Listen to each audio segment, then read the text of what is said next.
Hey guys, so this is the lecture that I'm going to give you about Jerusalem and about Abraham and Moses.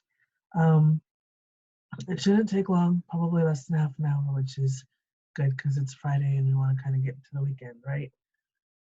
So anyway, most of you got to see the lecture on Jerusalem, but because some of you weren't there and because some of you were actually in classes that we took over long doing other things, we didn't get to all of them. So, what we are going to do right now is go over here to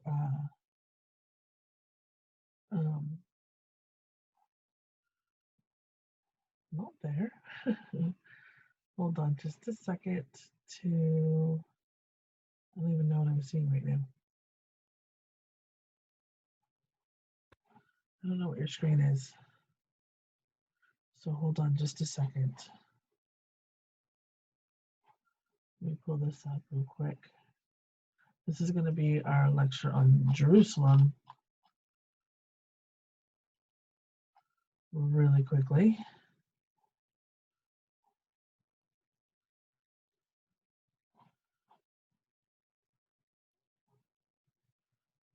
Hold on just a sec.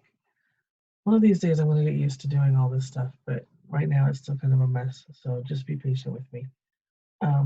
Okay, so share the screen, and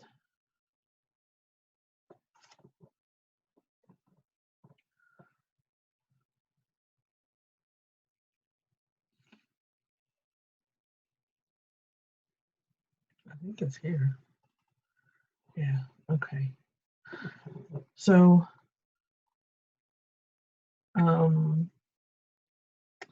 yeah, so Jerusalem is a city, as it says here, located in modern day Israel.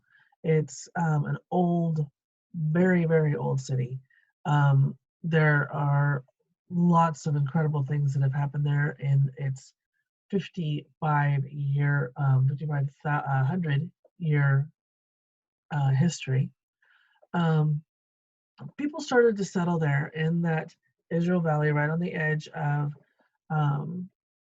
of the Dead Sea there, about 5,500 years ago. And those people had grown into a community that was based on um, monotheism, which is the belief in one single God. And it was the actual very first religion. Judaism was the very first religion that was monotheistic.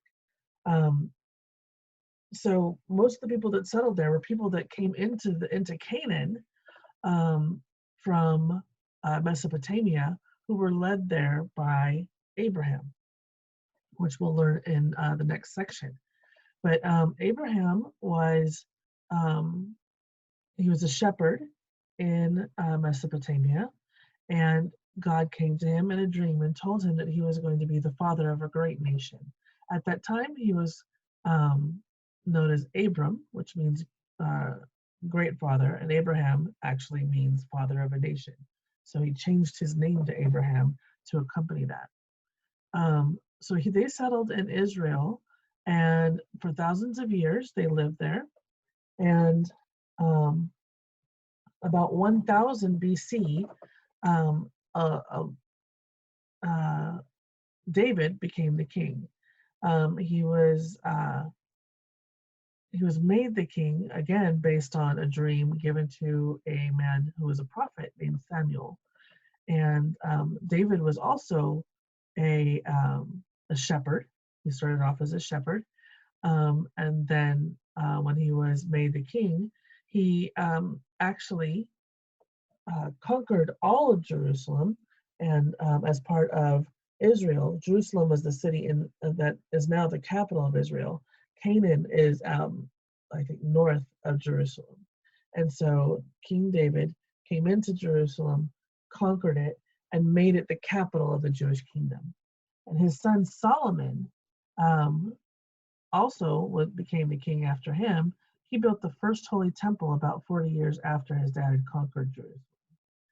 Um, About 500 years after that, though, people came in from Mesopotamia. The Babylonians came in and occupied Jerusalem and kicked the Jews out of all of Israel, kicked them all out. And they destroyed the temple that Solomon had built. And he sent all the Jews into exile. Exile means that you are separated from the land of your birth. And so Jews at that point were spread all over the known world at that time. So places that became Poland and Russia, Africa, Spain, Europe, all over the place. Jews moved to wherever they could go and be accepted.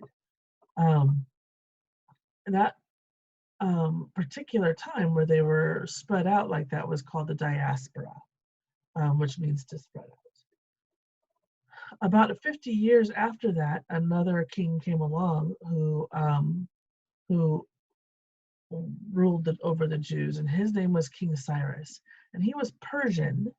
Persian is what they used to call Iranians. So what we know of Iran as Iran and Iranians used to be known of as Persia, and they were Persian people. But he was sympathetic to the plight of the Jews, and so he asked them to come back. He invited them to come back and rebuild the temple. But then, about 150 years after that, a Roman, he wasn't a ruler necessarily, but he was a great Roman. He was well, it wasn't the king, but he was, higher up, a soldier. Alexander the Great. He took control of Jerusalem in 332 BC, and over the next several hundred years, the city was conquered and ruled by different groups, including the Romans, Persians, Arabs, Fatimids, Seljuk Turks, Crusaders, Egyptians, Mamelukes, and Islamists, not to mention, of course, the Jews.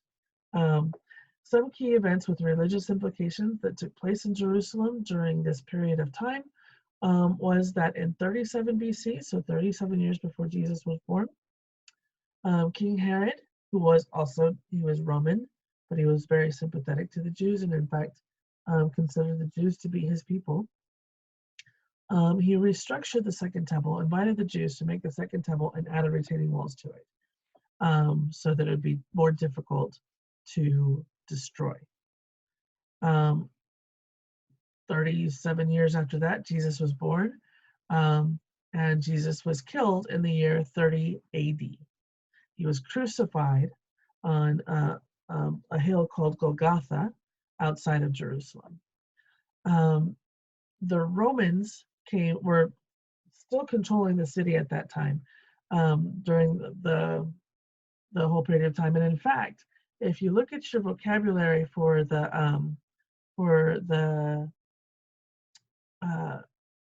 history packet that you got before the break, one of the words that is in that is zealot. Zealots believed that the Messiah, the person who was going to be the King of the Jews, who was the Christians believed was Jesus. His purpose was to overthrow the Romans and kick them out of Israel. Of course, that didn't actually happen.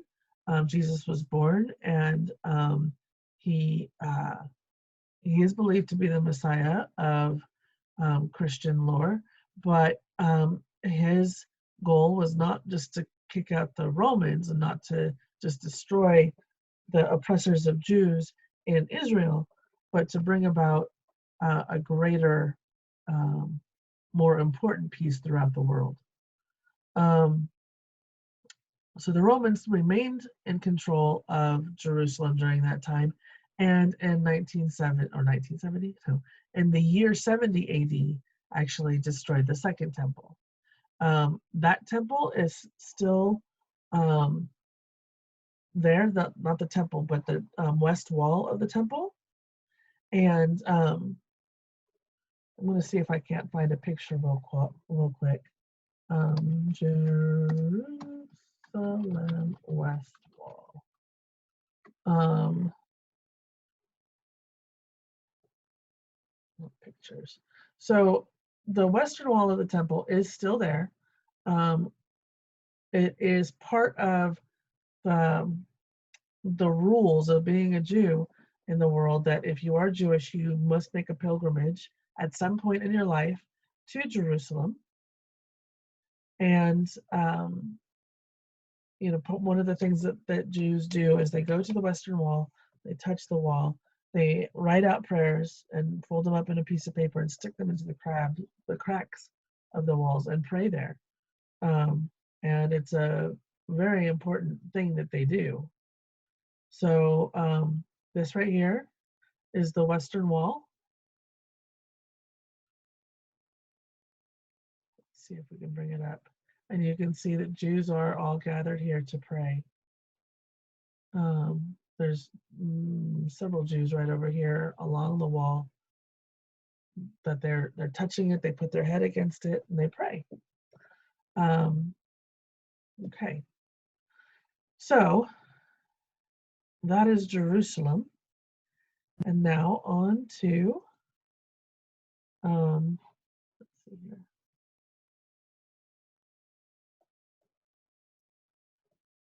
On to Abraham and Moses. The book and the material that is has been given to you guys in the form of the Nat Geo book doesn't really have as much as I would like about it, about Abraham, because I mean Abraham, his was the oh, I don't know what's being shared right now.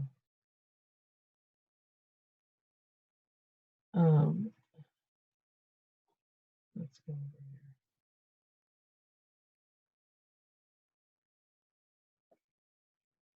here. It's so difficult for me to know what's there. Okay, hold on. Stop share. Bye-bye. There we go. Abraham was the father of a great nation. I mean, a huge nation, and a religion that is still in existence today, some 5,500 years later. So to have as little in the book about him as they do is a little disappointing. Just simply because of the historical aspect of it, I would have thought that it would have been more. There we go. Okay, so on to the next page about Abraham and Moses. So real quick, I want to show you that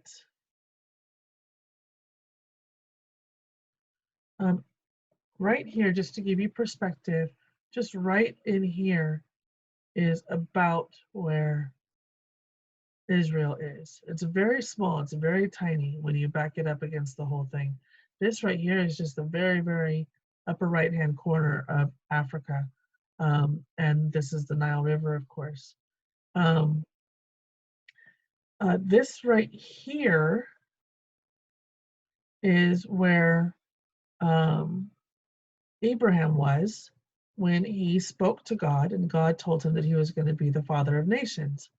And he then, because he was a shepherd, he had, gosh, loads of sheep and goats and oxen.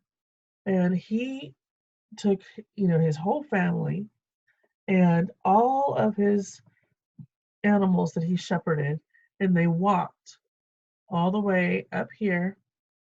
That's Babylon right there. This is Babylon, all the way up into here, all the way up here. This is the Euphrates River, and then back down into Israel. And this is Canaan, and this is where they settled right there. And then they grew into a huge nation over the course of thousands of years. And then about 1,000 years before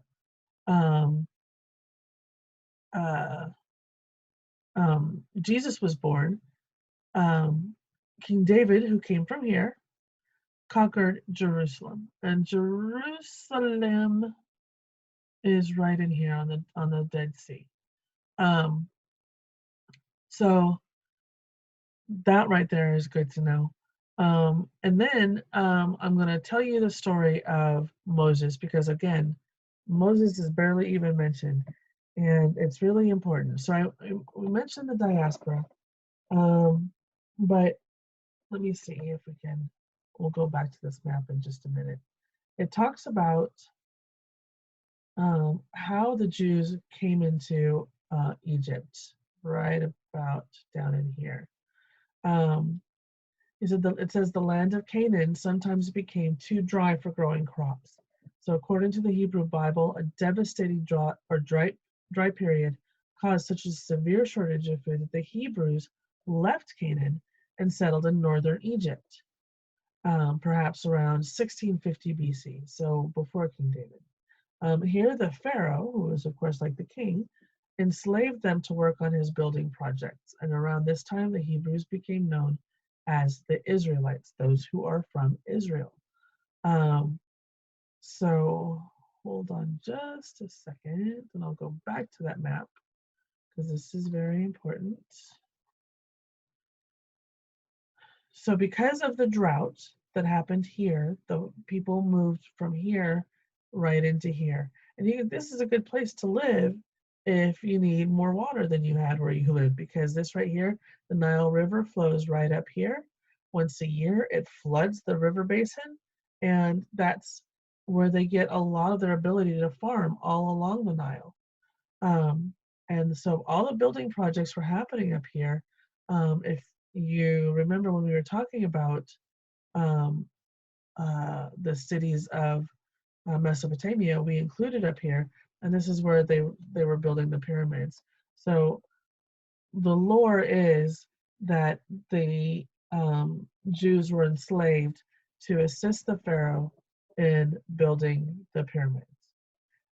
There's little archaeological proof that that is true, but there are many, many writings, both from the Hebrew side and from non-Hebrew writers that support that.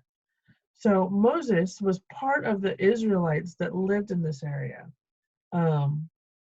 They would work for the Egyptians, and then they would gather in their own homes outside of the city that they lived in. And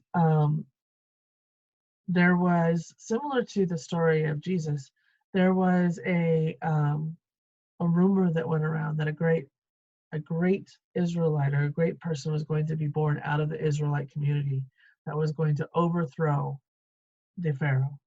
And the Pharaoh got it in a dream that that was going to happen. So he sent his soldiers into the Israelite quarter of the city and had them slaughter every male child under the age of 2, which was, of course, a horrible thing.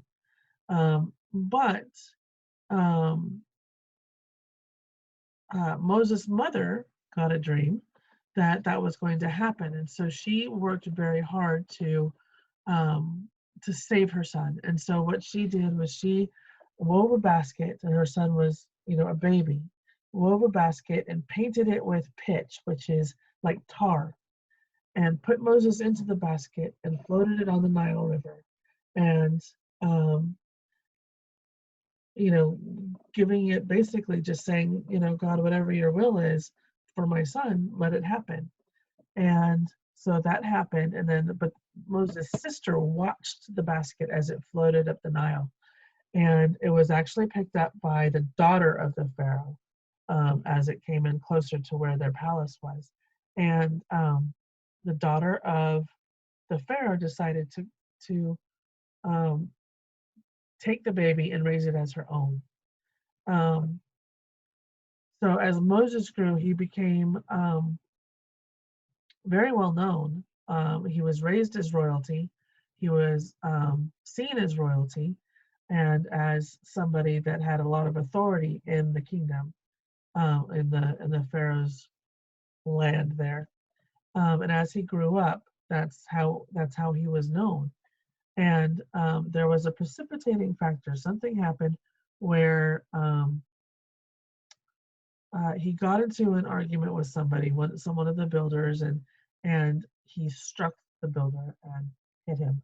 And he knew that he was going to be punished for that, because even though even though he was being raised as an Egyptian royalty, he was not Egyptian royalty, and they knew that. So he ran away. He ran back into Canaan and fell in with a tribe of shepherds, and they took him in, taught him about how to be a shepherd, and through a series of things, he actually became um, well known in the tribe. And but he started getting dreams again that he needed to go back. He was out and he saw a, how do I explain this? A burning bush. It was a bush that was on fire, but it wasn't burning. And he heard the voice of God, and God told him that he had to go back into the land of the Pharaoh and convince him to somehow let all of the Israelis that were there, let them go, let the slaves go. So he went back. He took his he took another shepherd with him. His name was Aaron, because Moses actually had a speech impediment, and so he could not actually talk to the Pharaoh. He had to have Aaron talk for him. And what happened next was a big long to do, because Pharaoh was very stubborn and would not give up the slaves, and he knew that uh, have he would lose the respect of his people if he did give up the slaves, especially to Moses, who had insulted his authority in the way that he did when he left. So God came and assisted him through the means of several plagues. The 7 plagues rained down onto Egypt.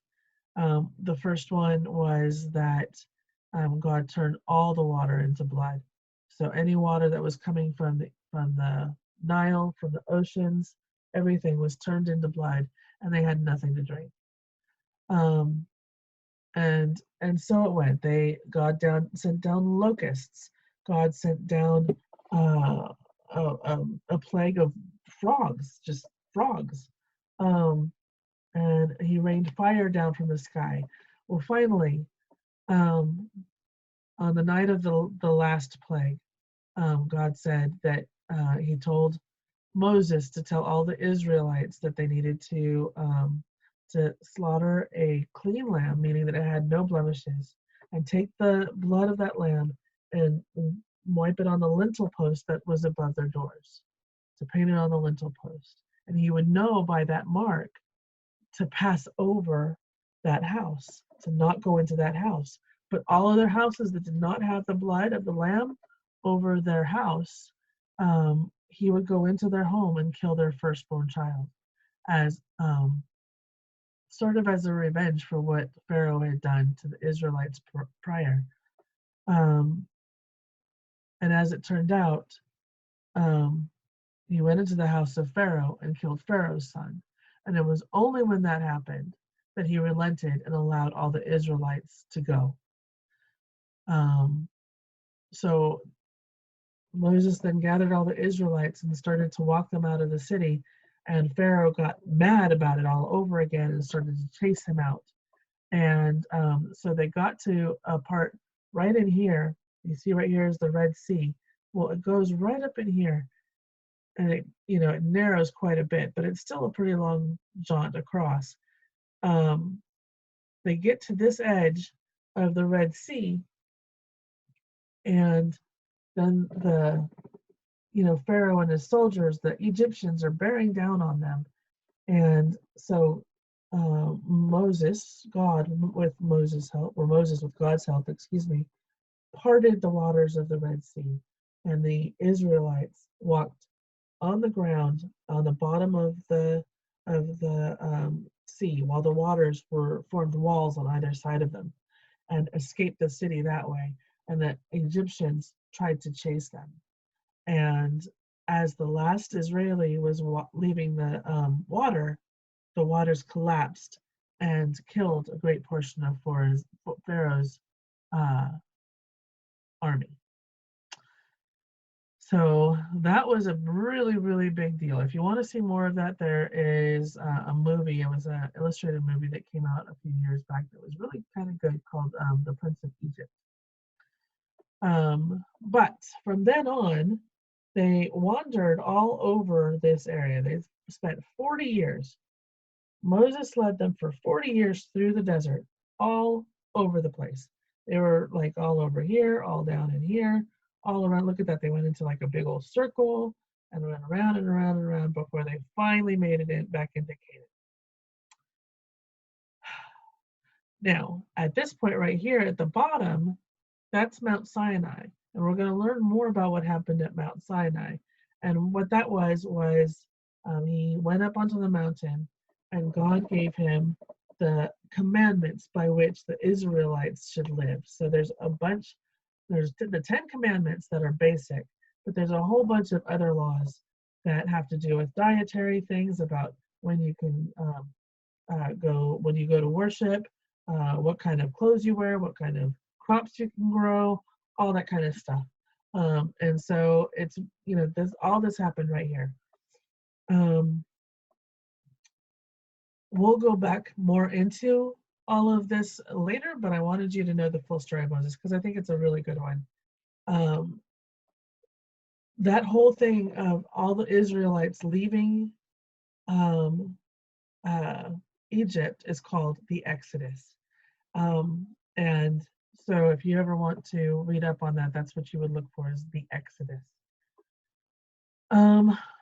Okay, so remember, why are Abraham and Moses important in the history of Judaism? When you are writing your paragraph, you can use anything that's in here in this writing, and you can use anything that I might have said in the lecture to make your point, to make your argument. And that is that. I am going to let you go, and I look forward to seeing your assignments. Thank you. Bye.